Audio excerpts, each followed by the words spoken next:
എൻ്റെ കാലഘട്ടത്തിൽ എന്നോടൊപ്പം ജീവിച്ച ഇപ്പോൾ ജീവിക്കുന്ന എല്ലാ എഴുത്തുകാരുടെയും മാതൃകയായിരുന്നു എം ടി. അത്രയും ശക്തിയുള്ളൊരു മാതൃക വേറെ ഇല്ല. ആര് മരിക്കുമ്പോഴും നമ്മൾ പറയും തീരാ നഷ്ടമാണെന്ന്. പക്ഷേ ഇതങ്ങനെ പറയുന്നതല്ല. ഈ പറച്ചിലിൽ കാപട്യമില്ല, കളങ്കമില്ല. തീരാ നഷ്ടം തന്നെയാണ്. എല്ലാ മലയാളികൾക്കും ഇത് തീരാ നഷ്ടം തന്നെയാണ്. കാര്യം ഇനി ഒരു എം ടി ഉണ്ടാവുകയില്ല, ഇനി ഇതുപോലൊരു മാതൃക ഉണ്ടാവുകയില്ല, ഇനി ഇതുപോലൊരു ജീനിയസ് ഉണ്ടാവുകയില്ല. കാരണം അദ്ദേഹം വ്യാപരിച്ച മേഖലകൾ നമ്മൾ മനസ്സിലാക്കണം. ഏറ്റവും വിദഗ്ധനായ, ഏറ്റവും ശക്തനായ നോവലിസ്റ്റ്,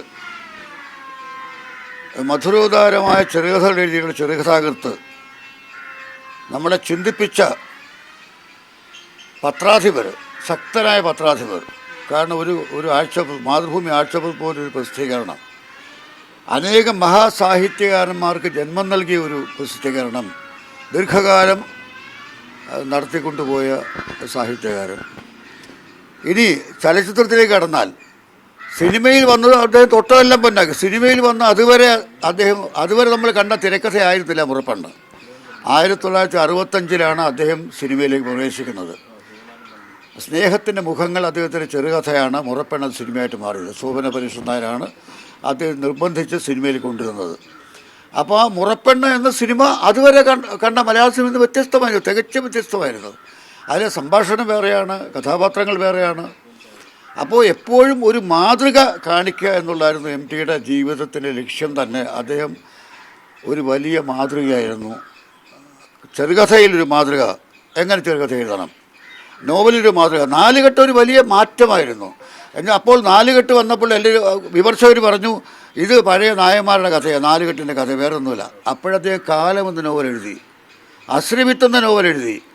അതെല്ലാം കഴിഞ്ഞ് ഉത്തരാധുനികയുടെ ഒരു ഗന്ധം വന്നു തുടങ്ങിയ സമയത്ത് അദ്ദേഹം അതിമനോഹരമായൊരു നോവൽ എഴുതി. സാർത്രൻ്റെയൊക്കെ കാലഘട്ടം വന്നപ്പോൾ അദ്ദേഹം മഞ്ഞെന്ന് പറഞ്ഞ ഒരു കാത്തിരിപ്പിൻ്റെ മഹാകാവ്യമാണത്, മഞ്ഞ് എന്ന നോവൽ. അങ്ങനെ അദ്ദേഹം സ്പർശിക്കാത്ത മേഖലകളില്ല. നോവലിലായാലും ചെറുകഥയിലായാലും അദ്ദേഹം പറയാത്ത വിഷയങ്ങളില്ല. എപ്പോഴും ആൾക്കൂട്ടത്തിൽ തനിയെ എന്ന അദ്ദേഹത്തിൻ്റെ കഥയുണ്ട്. അത് സിനിമയാക്കിയിട്ടുണ്ട്. ഐ വിശ്വസിച്ചില്ല, സിനിമയായിട്ടുണ്ട്. ആൾക്കൂട്ടത്തിൽ തനിയെ എന്ന് പറയുന്നത് അദ്ദേഹത്തിൻ്റെ ഒരു ജീവിത ദർശനമാണ്. കാരണം തനിച്ച് നിൽക്കുന്നവരെക്കുറിച്ച്, ഒറ്റയ്ക്ക് വേദനിക്കുന്നവരെക്കുറിച്ച് ആണ് അദ്ദേഹം അധികം എഴുതിയത്. ആൾക്കൂട്ടത്തിൽ എങ്ങനെ തനിയെ, എം ഡിയും ആൾക്കൂട്ടത്തിൽ തനിയായിരുന്നു. അദ്ദേഹത്തെ അടുത്തറിയാവുന്നവർക്ക് എല്ലാം അറിയാം. കാരണം ഞാൻ അദ്ദേഹത്തിന് അനുജനെ പോലെ ആയിരുന്നു. എന്നെക്കാട്ട് 7 വയസ്സിന് മൂത്തതാണ്. അപ്പോൾ ഞാൻ എഴുതി തുടങ്ങുന്ന കാലത്ത് ഞാൻ മാതൃകയായി കണ്ട ആളാണ് എം ടി. എൻ്റെ ചെറുകഥ അദ്ദേഹം മാതൃഭൂമി ആഴ്ച പോയി പ്രസിദ്ധീകരിക്കുമ്പോൾ ഞാൻ തൃശ്ശൂർ ഇഞ്ചയങ്ങളെ പഠിക്കുകയാണ്. സായാഹ്നം എൻ്റെ കഥ അദ്ദേഹം പ്രസിദ്ധീകരിക്കുമ്പോൾ എനിക്കിപ്പോൾ അയച്ച കത്ത് എനിക്കിപ്പോഴും ഓർമ്മയുണ്ട്. സായാഹ്നം കിട്ടി, കൊള്ളാം, ചേർക്കാം, അത്രയേ ഉള്ളൂ. അതാണ് വളരെ ചുരുങ്ങിയ ഭാഷയിൽ സംസാരിക്കുന്ന ആളാണ് എം ടി. അദ്ദേഹം എഴുത്തും അങ്ങനെയാണ്. അദ്ദേഹം സിനിമകൾ കാണണം, സംഭാഷണം അധികം ഉണ്ടാവില്ല, ദൃശ്യഭാഷയാണ് കൂടുതൽ, വളരെ കുറച്ചേ സംസാരിക്കുകയുള്ളൂ. എന്നാൽ ആവശ്യത്തിന് സംസാരിക്കുകയും ചെയ്യും. അതുപോലെ അദ്ദേഹത്തിൻ്റെ സിനിമകൾ പരിശോധിച്ചാൽ, തിരക്കഥകൾ പരിശോധിച്ചാൽ, ജനങ്ങൾ കണ്ടു കഴിഞ്ഞാൽ അത് ബുദ്ധിജീവിയുടെ കലാസൃഷ്ടി ആവില്ല എന്ന് വിചാരിക്കുന്നൊരു മണ്ടനായിരുന്നില്ല എം ടി. ജനങ്ങൾ കാണണമെന്ന് ആഗ്രഹിച്ച ആളാണ് അദ്ദേഹം. അദ്ദേഹത്തിന് ഏത് തിരക്കഥ വായിച്ചാലും ജനങ്ങൾക്ക് മനസ്സിലാകാത്ത ഒരു ഷോട്ട് പോലും ആ സിനിമയിൽ ഉണ്ടാവില്ല. അത് ഉച്ചപ്പടങ്ങളായിരുന്നില്ല അദ്ദേഹം എടുത്തതെല്ലാം ഒരു എഴുത്തുകാരൻ്റെ സിനിമകളായിരുന്നു. അപ്പോൾ എഴുത്തുകാരൻ എങ്ങനെ ടെക്നീഷ്യനായാലും എങ്ങനെ നന്നാകും എന്നുള്ള തെളിവായിരുന്നു എം ടി ഒരു ചലച്ചിത്രകാരൻ നിലയിൽ. അദ്ദേഹത്തിന് എല്ലാ പടങ്ങളും, അപ്പോൾ നിർമാല്യം മുതലുള്ള അദ്ദേഹത്തിൻ്റെ പടങ്ങൾ നമ്മൾ പരിശോധിച്ചാൽ അദ്ദേഹം സംവിധായകൻ നിലയിലുള്ള ഒരു പുതിയ കാഴ്ചപ്പാടുമായിട്ടാണ് അദ്ദേഹം വന്നത്, സംവിധാന നിലയിൽ. കാരണം ജനങ്ങൾ പടം കാണണം, അതേസമയം ഇത് റൺ ഓഫ് ദ മിൽ ആവരുത്, ഇതൊരു സാധാരണ സിനിമ ആവരുത് എന്നുള്ള കാഴ്ചപ്പാടുമാണ് അദ്ദേഹം. എല്ലാ കാര്യങ്ങളും അദ്ദേഹം സമീപിച്ച അങ്ങനെയാണ്. അത് ഒരു എഴുത്തുകാരൻ എന്ന നിലയിൽ, ഒരു ചലച്ചിത്രകാരൻ എന്ന നിലയിൽ, ഒരു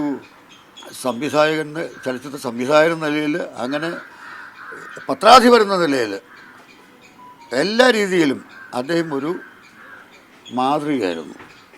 നമ്മൾ സാധാരണയായിട്ട് പറയും പൂർണ്ണത എന്നൊന്നില്ല, പെർഫെക്ഷൻ എന്നൊന്നില്ല, ഈശ്വരൻ പോലും പൂർണ്ണനല്ല എന്നങ്ങ് പറയും. പക്ഷേ ഞാൻ പറയുന്നു, എം ടി വാസുദേവൻ നായർ എന്നാൽ പൂർണ്ണതയായിരുന്നു അദ്ദേഹം. അദ്ദേഹത്തിൻ്റെ ഒരു ചെറുകഥ വായിച്ചാൽ ഇതിനേക്കാൾ മെച്ചമായിട്ട് എഴുതാം എന്ന് ആർക്കും ചിന്തിക്കാൻ പറ്റില്ല. അത് പൂർണ്ണത എത്തിയിരിക്കും. അപ്പോൾ വൈശാലി എന്നുള്ള തിരക്കഥ, അത് ഋഷ്യശൃംഗൻ്റെ ഒരു കഥ ഞങ്ങളൊക്കെ പഠിച്ചതാണ്. ഋഷ്യശൃംഗൻ്റെ കഥ മഹാഭാരതത്തിൻ്റെ കഥയാണ്. അതിൽ നിന്ന് അതെടുത്ത് അതിമനോഹരമായി തിരക്കഥയാക്കി വൈശാലി എന്ന തിരക്കഥയാക്കി മാറ്റി. കാരണം സ്ത്രീകളെ കണ്ടിട്ടില്ലാത്തൊരു ഒരു മുനികുമാരൻ്റെ കഥയാണ്. അത് എത്ര മനോഹരമായിട്ട് അദ്ദേഹത്തിൻ്റെ ഭാഷയിൽ അദ്ദേഹത്തിൻ്റെ ചിന്തയിലൂടെ ശരിക്കും അപഗ്രഥിച്ച് മാറ്റിയെടുത്ത ഒരു കഥയാണ്. അതുപോലെയല്ല ഇപ്പോൾ ഉദാഹരണം തച്ചോളി മറ്റേ ചതിയൻ ചന്തു എന്ന് പറഞ്ഞ് നമ്മൾ മാറ്റി നിർത്തിയിരുന്ന ആ ചന്തു എന്ന കഥാപാത്രത്തെ എല്ലാവരും സ്നേഹിക്കുന്ന ഒരു കഥാപാത്രമാക്കി മാറ്റി. കാരണം അവൻ എന്തുകൊണ്ട് ചതിയനായി, അതിൻ്റെ പശ്ചാത്തലം എന്താണ്? എപ്പോഴും എം ടി ചിന്തിച്ചത് ഒരു പ്രശ്നത്തിൻ്റെ ജീവിതത്തിലെ ഒരു പ്രശ്നത്തിൻ്റെ രണ്ട് വശങ്ങൾ ചിന്തിച്ച എഴുത്തുകാരനാണ് എം ടി. പിന്നെ എം ടി എന്നുള്ള മനുഷ്യൻ്റെ കാപട്യത്തെക്കുറിച്ച് നന്നായി പഠിച്ച ഒരാളായിരുന്നു. ഇപ്പോൾ പോലും അദ്ദേഹത്തിൻ്റെ മൃതശരീരം പ്രദർശനത്തിൽ വെക്കേണ്ട എന്ന് പറയുന്നത് എന്തുകൊണ്ടാണ്? അദ്ദേഹത്തിന് മനുഷ്യൻ്റെ കാപട്യത്തെക്കുറിച്ച് നന്നായിട്ട് അറിയാം, നല്ലപോലെ അറിയാം. അദ്ദേഹത്തിന് ഏത് കൃതി വായിച്ചാൽ നമുക്ക് മനസ്സിലാകും ഒരു മനുഷ്യനും അവൻ ആത്മാർത്ഥമുള്ളവനല്ല, കാപട്യമാണ്, എല്ലാവരും സ്വാർത്ഥരാണ്.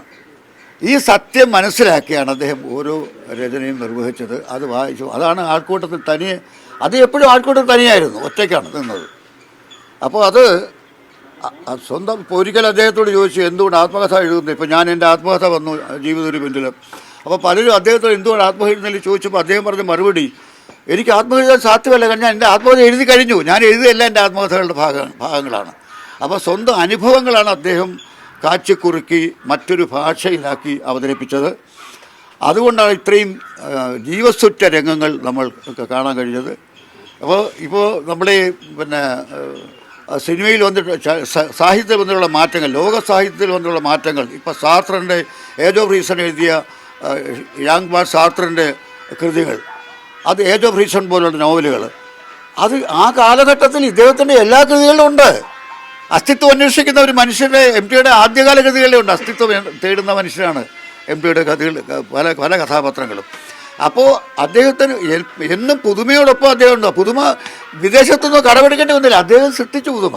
മലയാള സാഹിത്യത്തിൽ അദ്ദേഹം ഇരിക്കാത്ത പുതുമകളില്ല, അതുപോലൊരു മാതൃകയില്ല. എൻ്റെ കുട്ടിക്കാലം മുതൽ, അദ്ദേഹം എഴുതി തുടങ്ങിയ കാലം മുതൽ രക്തം പുരണ്ട മൺതരികൾ എന്ന അദ്ദേഹം ചെറുകഥാ സമാഹാരം മുതൽ പഠിച്ച് അദ്ദേഹത്തെ പിന്തുടർന്ന ഒരു എഴുത്തുകാരൻ, ഒരു ആരാധകൻ എന്ന നിലയിൽ അദ്ദേഹമായിട്ട് വ്യക്തിപരമായി ബന്ധം സ്ഥാപിക്കാൻ കഴിഞ്ഞ, വളരെ അടുത്ത സൗഹൃദം സ്ഥാപിക്കാൻ കഴിഞ്ഞ ഒരാളെന്ന നിലയിൽ എനിക്ക് അഭിമാനമുണ്ട്. പക്ഷേ അതേ സമയത്ത് വലിയ ദുഃഖവുമുണ്ട്. കാരണം ഇപ്പോൾ ഏറ്റവും ഒടുവിൽ അദ്ദേഹം സ്ഥാപിച്ച തുഞ്ചൻ പറമ്പിൽ അവിടെ തുഞ്ചൻ സാഹിത്യോത്സവം ഉദ്ഘാടനം ചെയ്ത് ഞാനാണ്. അദ്ദേഹം വിളിച്ചെന്നെ, സുഖമില്ലഞ്ഞിട്ടും തമ്പി പ്രാവശ്യം വരണമെന്ന് ഞാനത് ഉദ്ഘാടനം ചെയ്ത്. അന്ന് രാത്രി പ്രകാശ് രാജായിരുന്നു കലോത്സവം ഉദ്ഘാടനം ചെയ്യേണ്ടത്. പ്രകാശ് രാജ് വരുന്നില്ല എന്നറിഞ്ഞപ്പോൾ ഉടനെ എൻ്റെ അദ്ദേഹം പറഞ്ഞു, വേറെ ആരും വേണ്ട, കലോത്സവം തമ്മിൽ ഉദ്ഘാടനം ചെയ്താൽ മതി. അപ്പോൾ രാവിലത്തെ സാഹിത്യോത്സവം ഞാനാണ് ഉദ്ഘാടനം ചെയ്ത്, രാത്രി കലോത്സവം ഞാനാണ് ഉദ്ഘാടനം ചെയ്തത്. അപ്പോൾ അതായിരുന്നു ഞങ്ങൾ തമ്മിലുള്ള ബന്ധം. 2 ദിവസം ഞാൻ അദ്ദേഹത്തോടൊപ്പം തിരുവൂരിലുണ്ടായിരുന്നു, തുഞ്ചൻപറമ്പിലുണ്ടായിരുന്നു. അന്നാണ് അവസാനമായി കണ്ടത്. ഇപ്പോൾ പോലും എനിക്ക് പോകാൻ കഴിഞ്ഞില്ല. കാരണം അത് നിങ്ങൾക്കറിയാവുന്ന എനിക്കറിയില്ല, എനിക്കൊരു സ്ട്രോക്ക് വന്നിട്ട് അതിനുശേഷം ഒരു ഹൃദ്രോഗവും വന്നതിന് ശേഷം ഇരിക്കുകയാണ് ഞാൻ. അതുകൊണ്ടാണ് ഞാൻ കോഴിക്കോട്ട് പോകാറുള്ളത്. പക്ഷേ എൻ്റെ മനസ്സവിടെയുണ്ട്, എൻ്റെ അദ്ദേഹത്തിൻ്റെ ആത്മാവിനോടൊപ്പമുണ്ട്. എനിക്കൊരിക്കലും മറക്കാനാവാത്ത എൻ്റെ ജീവിതത്തിൽ ഏറ്റവും കൂടുതൽ കവിതകൾ പ്രസിദ്ധീകരിച്ചത് അദ്ദേഹം പത്രാധിപരായിരുന്ന കാലത്ത് മാതൃഭൂമി ആഴ്ച വകുപ്പിലാണ്. ഏറ്റവും കൂടുതൽ ഒരു 50 കവിതകളെങ്കിലും പ്രസിദ്ധീകരിച്ചിട്ടുണ്ടാകും. അപ്പോൾ എനിക്ക് ഒരുപാട് പിന്തുണ നൽകിയ ആളാണ്, എന്നെ അനുജനെ പോലെ സ്നേഹിച്ച ആളാണ്. തീർച്ചയായിട്ടും എനിക്കൊരു വലിയ നഷ്ടമാണ്, വളരെ വളരെ വളരെ വലിയ നഷ്ടമാണ്. എല്ലാവർക്കും, എല്ലാ മലയാളികൾക്കും നഷ്ടമാണ്, മലയാള സാഹിത്യത്തിന് നഷ്ടമാണ്. ഇത് നമ്മൾ ഔപചാരികമായ സംസാരമല്ല, ഹൃദയം പറിച്ചെടുത്ത് പറയുകയാണ്. നമുക്കിനി ഇതുപോലൊരു മഹാശയൻ ഉണ്ടാവുകയില്ല. മലയാള സാഹിത്യത്തിൻ്റെ ചരിത്രത്തിൽ ഇതുപോലൊരു എഴുത്തുകാരൻ ഉണ്ടായിട്ടില്ല, ഇനി ഉണ്ടാകാൻ പോകുന്നുമില്ല. ഇത് നമുക്കെല്ലാവർക്കും വന്നിരിക്കുന്ന ഒരു തീരാ നഷ്ടം തന്നെയാണ്.